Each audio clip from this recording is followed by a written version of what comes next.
लो जी, नीतीश सम्राट राज में फिर गिर गया पुल। भागे भागे पहुंचे डीएम, नीतीश कुमार ने लगाई क्लास, पैसा बहा पानी में। सुशासन की कब गिरेगी कुर्सी? पुल पे पुल तो गिर रहे हैं। डबल इंजन ने बिहार को भंसा दिया है। दोस्तों, ये डबल इंजन होता है डबल विकास के लिए, लेकिन ये डबल इंजन बिहार पे भारी पड़ रहा है। इस डबल इंजन ने बिहार को भंसा दिया है, फंसा दिया है हर मोर्चों पर। अब क्या है ये पूरा मामला, आपको बताएंगे।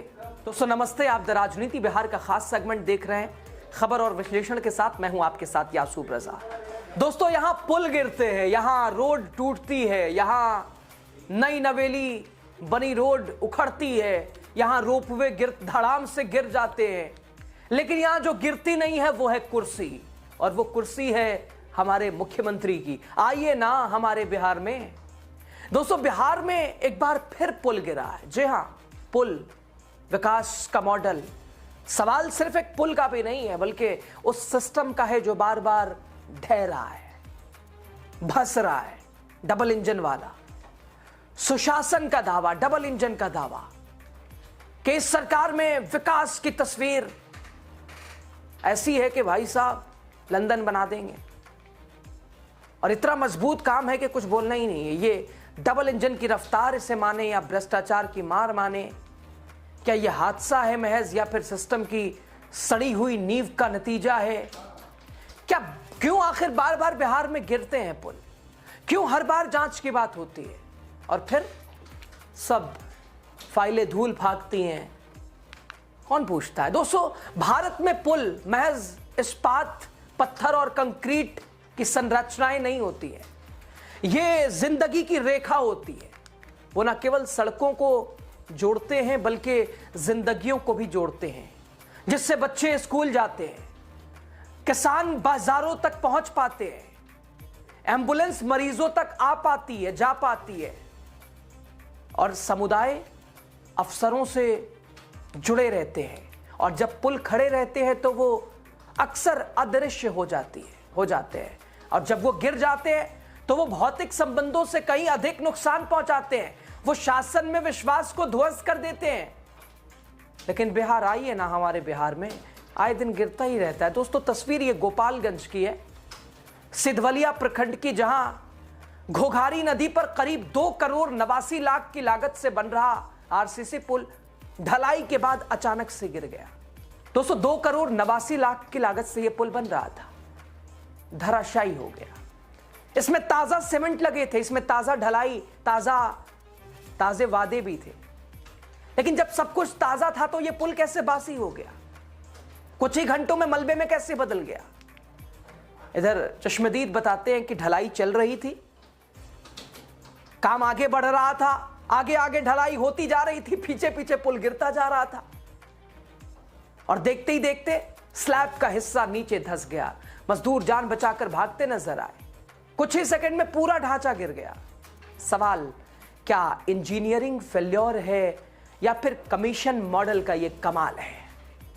ग्रामीणों का आरोप कि निर्माण में घटिया सामग्री का इस्तेमाल हुआ, कमजोर सरिया, खराब सीमेंट, जल्दबाजी में काम पूरा करने का दबाव। स्थानीय लोग कह रहे हैं कि जब ढलाई के वक्त ही पुल गिर गया है तो तैयार होने के बाद क्या भरोसा, कितने दिन टिकता? यह विकास का मॉडल है। घटना की खबर मिलते ही प्रशासन भागे भागे मौके पर पहुंचा, इंजीनियरिंग टीम जांच में जुटी। फिलहाल निर्माण कार्य रोक दिया गया है। दोस्तों, लेकिन बड़ा सवाल है, क्या जांच रिपोर्ट भी उसी फाइल में दब जाएगी जहां पहले के पुलों की रिपोर्ट दबा दी गई है? गोपालगंज के डीएम खबर मिलते ही भागे भागे पहुंचे, कह रहे हैं कल हमको शाम में सूचना मिली। इसके बाद सिधवलिया सीओ से पुष्टि कराई। उन्होंने बताया 2 स्पेन का पुल बन रहा था, एक स्पेन पहले ढला हुआ था, दूसरे की ढलाई हुई थी। जो ताज़ा स्पेन था उसकी शटरिंग गिरने से पुल का हिस्सा गिर गया है। मैंने कल एक टीम बनाई है जिसमें एक चीफ इंजीनियर है, जिनको अध्यक्ष बनाया गया है, जिनकी स्वतंत्र जांच कराई जाएगी। बार बार पुल गिरना गंभीर विषय है, और ज्यादा दोषी हमारे पदाधिकारी हैं जिनके पर्यवेक्षण में यह काम हो रहा है, ये जिला अधिकारी कह रहे हैं। दोस्तों, बिहार में पुल गिरने की घटनाएं अब अपवाद नहीं बल्कि पैटर्न बन चुकी है। 4 जून 2023 भागलपुर के सुल्तानगंज में अगवानी घाट पुल, उसका हिस्सा गंगा नदी में गिर गया। अगस्त 2023 उसी पुल का दूसरा हिस्सा।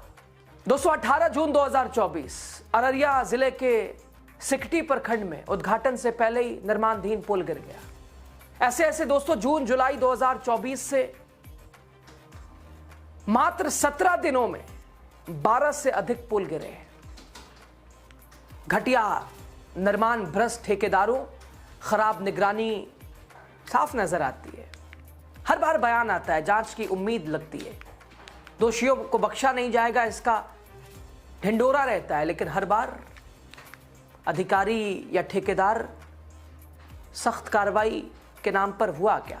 कमीशन खोरी, पैसे लेके मामला रफा दफा, फर्क पड़ता भी नहीं है। आज की ताजा बात है, 4 दिन बाद कौन याद करेगा। बिहार के मुख्यमंत्री नीतीश कुमार लंबे समय से सुशासन में हैं। लोग पूछ रहे हैं पुल तो इतने गिरते हैं, ये कुर्सी क्यों नहीं गिरती इनकी? कौन सा गम लगा के बैठे हैं? और जब पुल गिर रहा है तो फिर कुर्सी भी तो गिरनी चाहिए।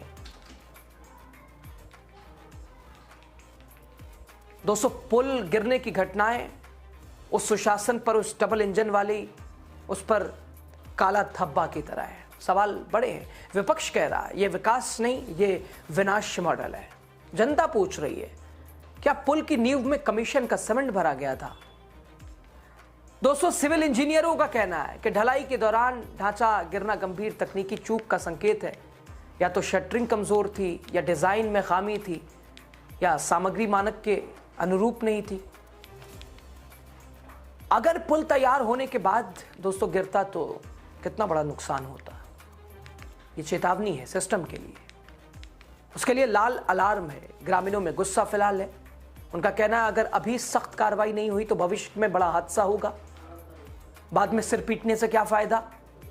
बच्चों के स्कूल जाने का ये रास्ता है, किसानों की मंडी तक पहुंचने का ये दरवाजा है, मरीजों को अस्पताल तक ले जाने का यही सहारा है। सब कुछ ऐसे पुल पर निर्भर करता है। और जब पुल गिरता है तो सिर्फ कंक्रीट नहीं टूटती है, सिर्फ सरिया नहीं बिखरता है, टूटता है विश्वास, टूटता है भरोसा। कभी शराबबंदी की सख्ती, कभी कानून व्यवस्था के दावे, लेकिन सब ऐसे ही। विकास मॉडल इसे कैसे कहें, कहने की हिम्मत नहीं हो पा रही है। सुना था डबल इंजन में डबल काम होता है, डबल विकास होता है, लेकिन साहब ऐसा होगा फिर तो डबल इंजन वाली सरकार से बख्शिश, हाथ जोड़ के बख्श दो भाई, अपने से नहीं होगा। हम नहीं स्वीकार कर पाएंगे ऐसे डबल इंजन को जो डबल विकास के नाम पर सिंगल विकास भी नहीं पहुंचा पाए। अब इसे आप क्या कहेंगे, किस श्रेणी में डालेंगे, मैं आप पे छोड़ता हूं। आपकी राय बताइएगा जरूर। बहुत शुक्रिया।